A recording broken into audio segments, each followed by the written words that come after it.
Testing, 1 2 1 2. Yee. This is My Era podcast. We spark the minds that set the trends that change the world as we know. And it starts right now. So let's go. This is My Era. Hosted by Kuda, Biza, and yours truly, Mr. Alexander Starr. This is My Era. Represents everybody who knows they want a better world and does something about it. This is our era. What about you? Welcome to the This Is My Era podcast. How you doing, Star, today? Man, you having a good day? I'm doing excellent. Every day is great, man. You wake up in the morning, it's a lovely day. Cool. Well, the guest that we have here kind of like reminds me of me and Alexander Starr, because when he graduated with his friend, they decided to take a little break before they kind of like venture out into the real world, right? And they went to Costa Rica. And they were in Costa Rica for a number of weeks, I think maybe 6 weeks. He'll correct me if I'm wrong, but they were in Costa Rica hanging out and just kind of like chilling. And then they saw some really cool bracelets that they felt like they were pretty interesting. Bought a bunch of them, brought them to the U.S., and now they're the hottest bracelet brand in the U.S. Do you know which brand I'm talking about, Star? I think I do. The question is, do the viewers know? The listeners, do y'all know? Well, we're talking about Pura Vida Bracelets, and today we have Paul Goodman, one of the co-founders and the current Chief Financial Officer for Pura Vida Bracelets, with us today. How are you doing, Paul? Good. How are you guys doing? Doing good, man. Doing good. So you're in California, right? Yeah, we're in La Jolla, California. Nice. Well, the Pura Vida story is a very inspirational story. It's a story that we love hearing all the time. Whenever I hear it, it really aligns with This Is My Era. Do you just want to talk about, when you graduated and when you went to Costa Rica and all the events that then led into Pura Vida actually becoming a company? Because I think it's quite interesting where like it wasn't kind of like maybe part of the plan, right? Maybe part of the plan was you're going to go to school, do finance, get into corporate, but now you decided to create your own thing, and it all happened by accident. Yeah, for sure. My business partner and I, Griffin, we decided we were going to go to Costa Rica after we graduated from San Diego State University here in San Diego. Went down to Costa Rica and we spent 5 weeks just traveling around, backpacking, surfing, really just like relaxing before we came back and, had to get real jobs. And, while we were down there a couple weeks into the trip, we met 2 local artisans on the beach who were hand making bracelets and selling them to tourists. And, I bought one, Griffin bought one. And the next day, we bought another one and kind of looked at each other and we're like, hey, what if we buy 400 of these bracelets and see if we could help these artisans on the beach and bring them back to the States and sell them to our friends. So, we walked up to them, asked them for 400 bracelets, and they were kind of, in shock that we wanted this many bracelets. And they kind of like packed up their little table on the beach and went back to their room they were staying in and made us 400 bracelets. And we brought them back with us and started selling them to our friends. And before we had left Costa Rica, we set these guys up with an email address and a PayPal account just in case we wanted more bracelets. So we come back and, within 2 weeks we had sold all 400 bracelets to our friends and people we knew, and everyone wanted more. So we're like, all right, what if we, email these guys and hopefully they respond? And we email them and a week goes by, nothing. 2 weeks go by, and finally they email us back and say, hey, how many bracelets do you want? And kind of from there, Pura Vida Bracelets was born, and we kept ordering bracelets, built a website and kind of just hit the ground running. And it was this little project at first that was just like, we're going to start this thing and help these guys. And it slowly like snowballed into this business. We started hiring people because we didn't have enough time in the day to do everything, and built a website, went to trade shows, started calling retail accounts. And just now today we support 150 artisans around the world, and we sell bracelets, accessories. We're we're in 2,000 plus different retail stores, as well as, we do 2,000 to 5,000 orders a day online. So I have a question. I'd like to look at this not from your perspective and what you're doing, but from the artisan's perspective, right? Just imagine you're an artisan and you're hustling these bracelets, right? And you sell a bracelet a piece to these tourists. They come back the next day and they ask for two more, and then they come back and ask for 400, right? That's I doubt they had ever experienced anything like that before. What was their response to you when you came to them and went from small business to big business? Did they believe you? Did they not believe you? Did they trust you? Did they not trust you? What was that like? Yeah, I mean, it was definitely like a shock. They were shocked at first, and they had never had someone walk up to them and ask them for that many rings or that many bracelets at once. So they kind of looked at us and were like, really? Like, you really want this amount? And we're like, yeah, we really want to buy this. And like, we gave them money right on the spot, like before they even gave us the product. So we kind of like trusted in them. And I think that built a lot of trust in us, that we, were just trying to help them out. And, they took our money and went and made the bracelets and then came back with the completed order. It was kind of like, that trust factor from the beginning that we still have today. Yeah, so that's an interesting risk that you had to take at the beginning, because 400 bracelets, like all at once, you're dropping all that money on them. And then were you still in the country when they fulfilled the order, or did you have to rely on them to just keep their part of the bargain and send them to you? Yeah, for the first order, we were still there. So it was like, we were in this town for, I think, a week or a weekend, and they took that whole like 4 or 5 days to go make them. So we were still there. We would go check in on, how many they were getting done and if they were going to finish. And, they were great. Wow. So what were their names? These guys that made your first batch of bracelets? It was Jorge and Joaquin. So they actually still work with us today. I talk to them almost on a daily basis. So it's been like a lasting relationship that we've built. Oh, interesting. So are they still kind of like,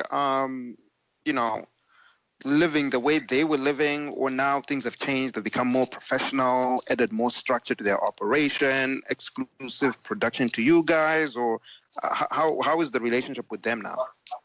Yeah, I mean, it's definitely evolved over the past 7 years, and they've definitely had to get more professional and scale their operations as well, just like we've had to scale out our operations.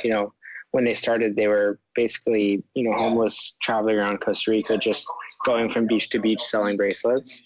So now they have, a full warehouse that they make all the bracelets. They obviously have professionals that are working for them, whether that's an accounting team, a legal team, the artisans that are actually making the bracelets, managers. So it's scaled up drastically from what we met them at on the beach. So for you personally, right, you go from college graduate, you spend kind of like a vacation in Costa Rica, you start this company that just explodes. How has been your own personal growth over the past few years? Because probably you went from you and Griff, just the two of you, to now having maybe a couple of more people join you, and now we have a whole army of people. How have you grown as a leader and as a business person through this whole growth curve? I think just taking it one day at a time and constantly trying to improve the business as well as improving myself. I'm big on learning and always constantly trying to evolve and learn new things, learn new aspects of the business. Build people skills and leadership skills, because I think that's a huge thing when you're running a business and trying to scale the business. So before Pura Vida, what business experience did you have? I mean, I was in college and I actually got fired from every other job I had, so I wasn't too good at having jobs. Well, not necessarily having jobs, because it's one thing to work for other people, which isn't always the best experience. But I mean, in running your own business, in running business in general, like, was it just in classes that you learned this, and then you got to apply it firsthand in your own business? Did you start other businesses before this that failed, or is this like you hit a home run on the first swing? I mean, the only other business I had was in high school. I went around to like the local real estate agents in my neighborhood and basically told them I would put out the real estate signs for them because I had a truck. So instead of like them getting out in like their nice outfit or their nice business suit and like going to every corner and putting out like the open house real estate signs, I would just go do it for them, and I would store the signs, and I would just charge them like a monthly fee to store the signs. So they never had to worry about it. They just had to like text me or email me or call me where the location of their open house was. And then I was responsible for just putting them out for them. So that was like my only other business I actually had. And that business was your idea? Yeah, it was my idea. And, you know, in high school, I was making a couple $100 a month from it. So it was like basically, I mean, in high school, it's a lot of money. Yeah, it's a lot of money for those years, yeah. So you had the entrepreneurial mind state set in, and yeah, I mean, you're putting it to very good use now. Yeah. Yeah. So when you were working with Jorge and Joaquin, what was the language barrier like? Because I'm sure that, you know, that's a huge obstacle, right? Unless they spoke full English when you met them. Yeah, so I took Spanish in high school and Spanish in college, so I knew a little bit. But my business partner Griffin, he's I don't know, semi-fluent. Mm-hmm. So he would do most of the communication from the start. Mm-hmm. And then, you know, as time went on, they've kind of like learned English as well, and they know English pretty well. So we can just email back and forth in English.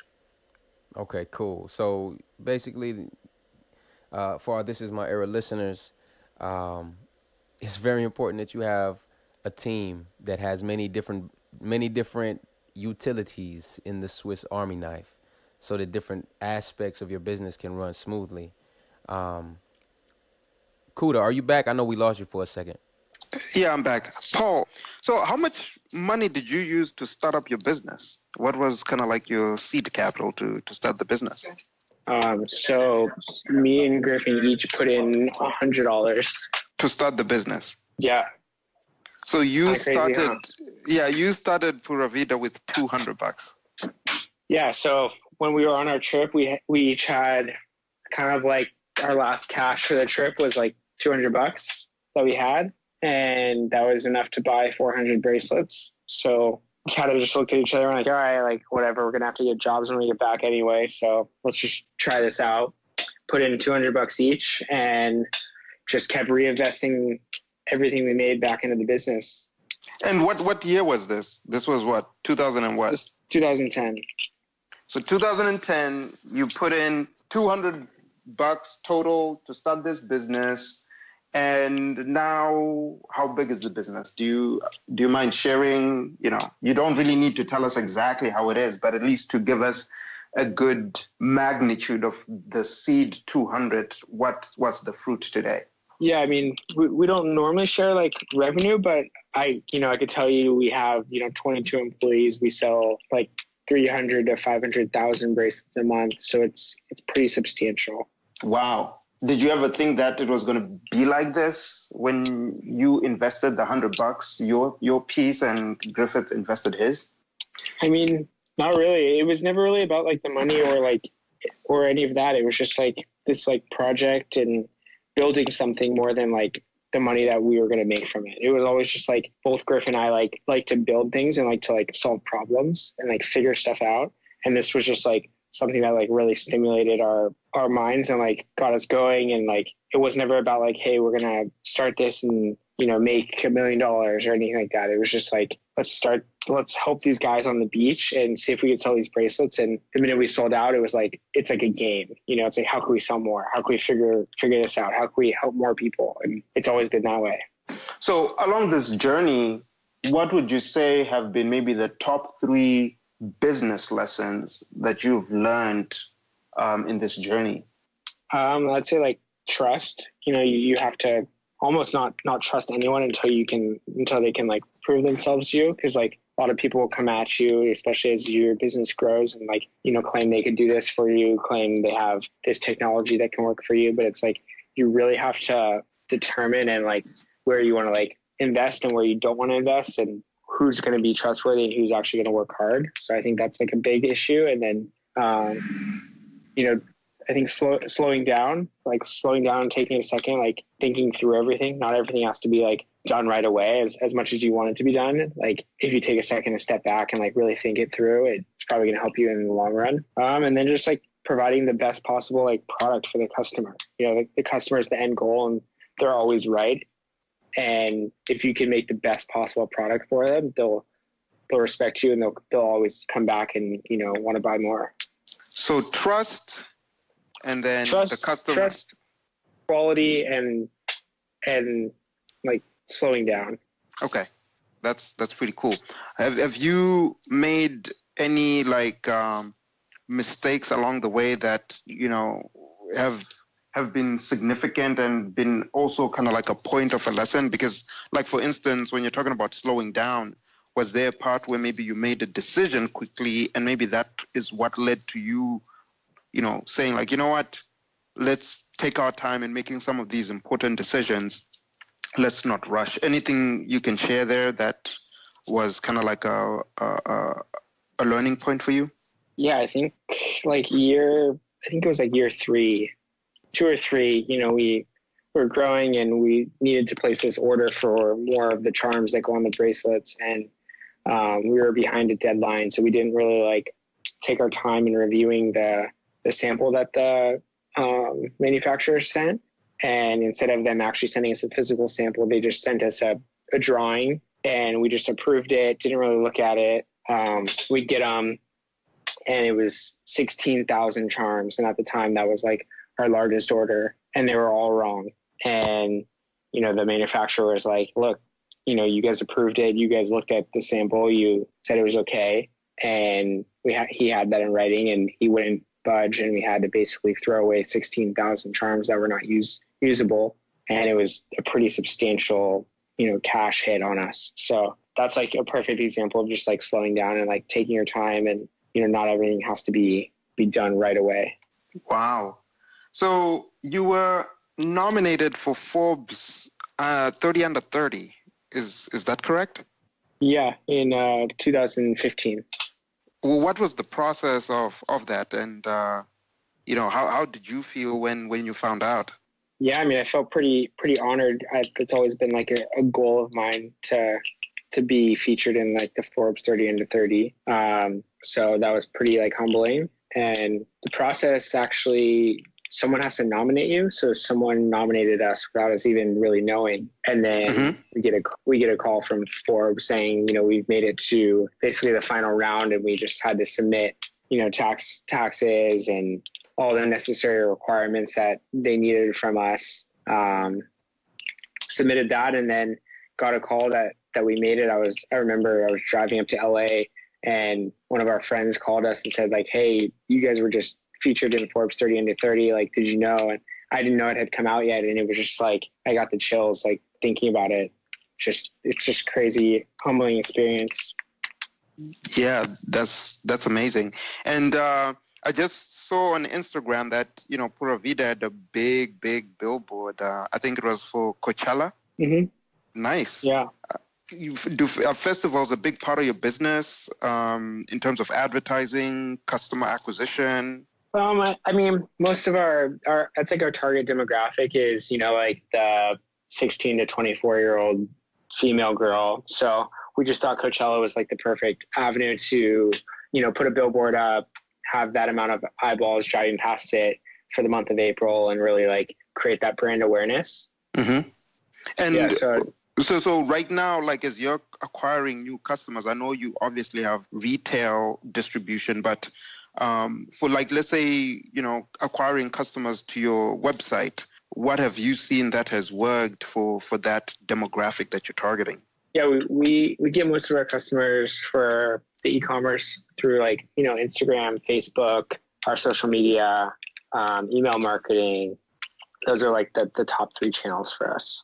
Nice. And then I see that on social media, you do partner up with a lot of other, influencers and things like that. Can you maybe share more of like some of the influencers that have supported Pura Vida? I heard the rumor that David Beckham wears Pura Vida. Is that true? Yeah. Yeah. I mean, we have photos of, David Beckham wearing Pura Vida, Rihanna, Victoria's Secret models, and then like more on the influencer routes, someone like a Yoga Girl or Jay Alvarez or Alexis Ren, people like that who have massive followings on Instagram that have, worn our brands and promoted Pura Vida. So are these unsolicited endorsements, or do you reach out to them, or you just somebody just happens to say, "Yo, I just seen a picture of David Beckham and he got your bracelet on." How does that come into fruition? It's like that? Unsolicited. Yeah, unsolicited. Just like, people that they've bought it in a store or they've had it given to them from someone, and someone or a fan will contact us and say like, "Hey, check out this picture," and it's a picture of, David Beckham wearing a bracelet. So who has been your favorite public figure that you were most delighted to see wearing your bracelets? Oh, that's a hard one. I don't know. I mean, yeah, David Beckham's pretty like, he's got to be up there. He's David Beckham. It's crazy. I think he's got to be my favorite one. That's fly, man. So we like our listeners to know that well, first and foremost, is it safe to say that you're living a dream, like your dream? Is this your dream? Have you realized your dreams yet? And is this a stepping stone into something bigger? Where do you lie in that regard? I mean, I think it is a dream. Like I pinch myself every day. I work with my best friend. My sister works for us. My other best friend from college joined Pura Vida, right after we started. So it's pretty crazy. We work by the beach. We live by the beach. We're helping artisans around the world, and I get to work with, my best friends, my sister, and, everyone in our office who, are basically friends. So I don't know what else I could ask for. So a recurring theme that I see with Pura Vida is the simple things in life. So aside from working alongside loved ones and with family, what are some of the simple things that you enjoy and that you would like to see other people being able to enjoy? I think just like not taking yourself like too seriously. It's like at the end of the day, like you're running a business, but at the end of the day, like you still have to enjoy coming into work every day and loving what you do. And I enjoy like slowing down, like I said, and taking time off and traveling and surfing and going to the beach and enjoying time with my friends. And at the end of the day, when I come in on Monday morning, I'm fired up to be back at my desk and be like grinding away. So I think you just have to have that balance between work and pleasure and being able to enjoy what you do on a day-to-day basis. So what would you say is next for you and Pura Vida? I think we're just trying to expand our production to kind of like meet demand and come out with quality products that our fans are asking us for, whether that be more rings, more bracelets, elevating the brand with some higher end bracelets and higher end jewelry, and just like staying true to like our mission, which is helping artisans around the world. So what really attracts me to Pura Vida, is that not only do you make customers look good, you also do good, which is a mantra with AFR Clothing, a social entrepreneurship firm that I started when I was in college. And also with This Is My Era, we're all about, leveraging our talents, our knowledge, and our skills to empower others. Can you talk a little bit more about how you've been using some of the success that Pura Vida has enjoyed over the past few years to help other organizations and individuals who might not be as fortunate?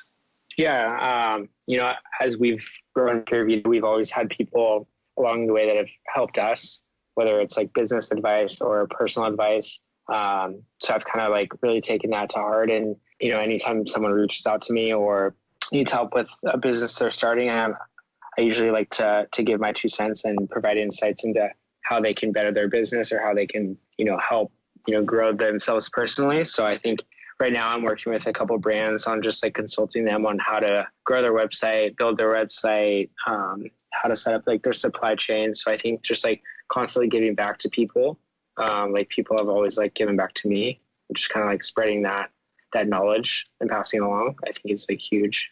That's awesome. And on your website, there's a section where you talk about some of the money that you've donated. You want to share more about that a little bit? Yeah, sure. When we started, it was just like our mission was to like help these artisans in Costa Rica. And, as businesses evolve, like obviously missions evolve and what you're set out to do. So we started getting people ask us to make bracelets to help certain charities that they felt dear to their heart. So we started making bracelets, and for each bracelet, we would donate back a percentage of the profit back to each charity that bracelet represented. So that started, like a year after Pura Vida started. And since that time, we've now donated over $1.5 million to 190 different charities through the sale of bracelets. So, we have bracelets that support anything from like breast cancer to prostate cancer to Alzheimer's awareness to, save the ocean, save the orcas, just like all different causes that basically we've felt like we needed to support. And so now, we have a full charity collection on our website that we have bracelets that, provide awareness and money and different aspects to different charities. So how does a charity get selected to be a part of this? So we have like a form on our website that, people can fill out to suggest a charity. And then we have, a charity liaison, here in the office that is reaching out to different charities and creating bracelets for them and kind of managing that whole program. Pretty cool. Star? Yeah. Do you have anything you want to ask Mr. Paul? Yeah, man. So here at This Is My Era, we spark the minds that set the trends that change the world as we know. We want to know, Kuda and I and our listeners want to know, how are you making this your era? I think I'm, making this my era by not conforming to what everyone else, has told me that, is normal. When I came back to the States after my first trip to Costa Rica, I had 400 bracelets in a plastic bag, and everyone told me that I was crazy to not go get a job and want to sell these bracelets. And that's not what I wanted to do. And I've kind of just made it my own. And I think when you follow not what everyone else is telling you to do, but follow what you really want to do, then I think that's when you're going to be successful. That's how you really make it your era. Got to go against the grain, folks. Yep. Go against the grain. That's amazing. And then for you personally, what do you envision as kind of like your legacy is going to be? So like part of it, you're already doing it by helping other up and coming businesses to kind of like, put their ducks in a row and whatnot. And if you talk to a lot of like highly successful people, like the Richard Bransons and whatnot, they've already reached that level of success where now they're more focused on kind of like their legacy. And I feel based at the pace that you guys are moving, you guys are going to definitely be one of the top fashion brands for your target audience. And I also feel like you have a huge opportunity to really think about what's the type of legacy that you as an individual or as a company want to really live on this earth. Have you started thinking about it, and what do you foresee it becoming? I mean, I don't know. I've never really thought about like what I want my legacy to be. That's pretty big, So I think, just thinking off the top of my head, I think my legacy, I just want to, be like an inspiration to other entrepreneurs that like, if you really want to accomplish something, you gotta start it and just run with it. No matter what that project is, like people are always going to tell you it's not the right thing to do, but if you believe in it, you got to just go for it until you either fail or succeed. Cool. And then one of the things I've seen happen with a lot of entrepreneurs is that, you start out with this idea, right? and that idea starts to gain traction and become successful. But what ends up happening is that they become more and more busy. Have you been able to kind of like strike that life balance, where you're still, you're not letting your business take over your life? And, how have you been able to kind of like manage, life outside of work as well as life, at work, and really just manage your time? Because time management is something that's really, really key. But also you want to be, productive and make sure that whenever you get into the office, you get all the things that you need to get done within that time period. Any tips, thoughts, experiences that you want to share with regarding to productivity and time management? I think it's always just like learning how to delegate and learning how to delegate like correctly. If you try and do everything yourself, you're not going to be able to do it, and you're not going to have enough time in the day to do it. So I think learning, what your optimal like amount of work that you're able to do and still complete at, the skill you want to complete it at, and then anything else, you gotta find people that are capable of doing it and who are going to work hard and who are going to add value to your team. So I think, as we've grown, it's always been like, hey, we're going to do as much work as we can, and then the minute we feel like we're being overworked, that's when we know we need to hire someone to do that job. And we've always done that, and that's been pretty successful for us. Cool. Well, we've enjoyed having you on the podcast, Paul. And I do think you have a special gift for our audience. Yeah. We created a coupon code for you guys. So we want to hook you all up. Thank you for listening. 25% off all of your orders. And I think, Kuda, you have the discount code? Yeah, the discount code is "This is my era." So just go to puravidabracelets.com and order as much stuff as you want for your friends, for yourself, and just use the code "This is my era," and you'll be able to get 25% off. One of the things that I've seen that I like is if you go on their website, they've Shop Our Insta tab, where you can actually go and see different looks that they have on Instagram, and you can shop the entire look. So that could be a way for you to kind of like get some cool bracelets that match, and if you see a look that they've posted that you like, you can then just get the entire stack. So go to puravidabracelets.com, use the code "This is my era," and get 25% off your entire order. So we love Pura Vida Bracelets. We love what Paul and his team are doing, and they really do have really cool products. I personally have some Pura Vida bracelets myself, and I do rock them here and there, and I always get compliments. And I'm sure when you go on their website and their Instagram and whatnot, you love them as well. Do you want to share your social media handles real quick for the people to hear, and so that they can follow you if they don't already follow you? Yeah, of course. Instagram is just Pura Vida Bracelets. And Facebook is the same thing, just Pura Vida Bracelets. Our Twitter handle is Pura Vida, BRAC. And yeah, go to those handles, check them out. You'll love it. What does Pura Vida mean, by the way?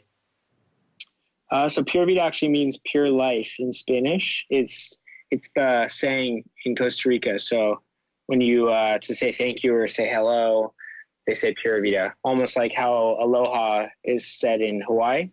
Mm-hmm. Pura Vida is like the local term. Great. Star, any closing thoughts? Just a personal closing thought.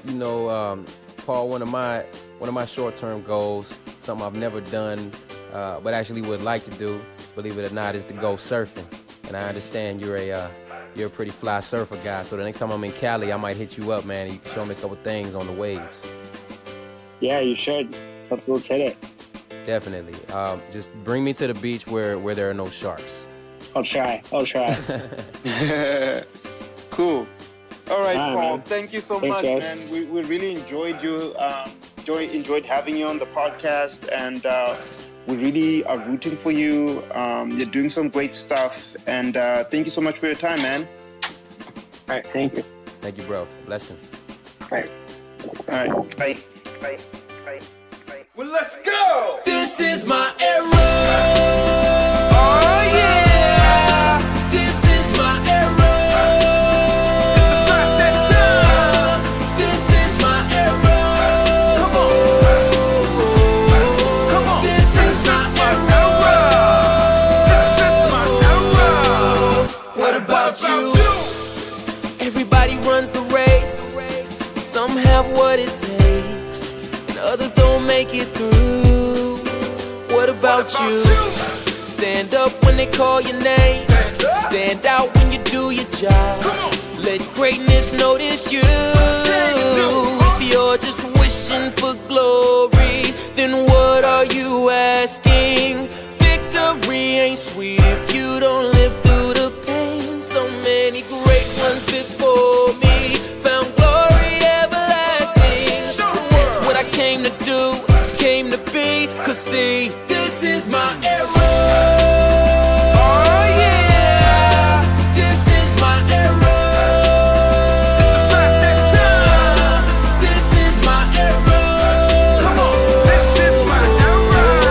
This is my era. Come on, this is my era. What about you? This is my era, this is my era. The mission and the vision never been so clearer. Seems like the world ain't getting no better. If you wanna see a change, take a look in the mirror now. You possess the key to unlock it.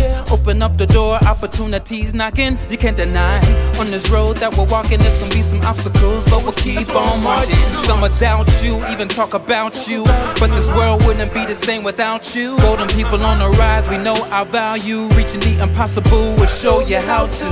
Don't know about you, but I know about me. I was born with everything I need to succeed. Living out the dreams, what I'm supposed to do, when I'm supposed to be. Cause see, this is my era. This is my era. This is my era. This is my era. This is my era. This is my era. What about you? The world is counting on me, yeah, yeah. To be that change that we all wanna see, yeah, yeah. Yeah, whoa, whoa, oh. And as long as I'm living and breathing, I reach for the sky, giving living a meaning. That's what I was put on earth to do.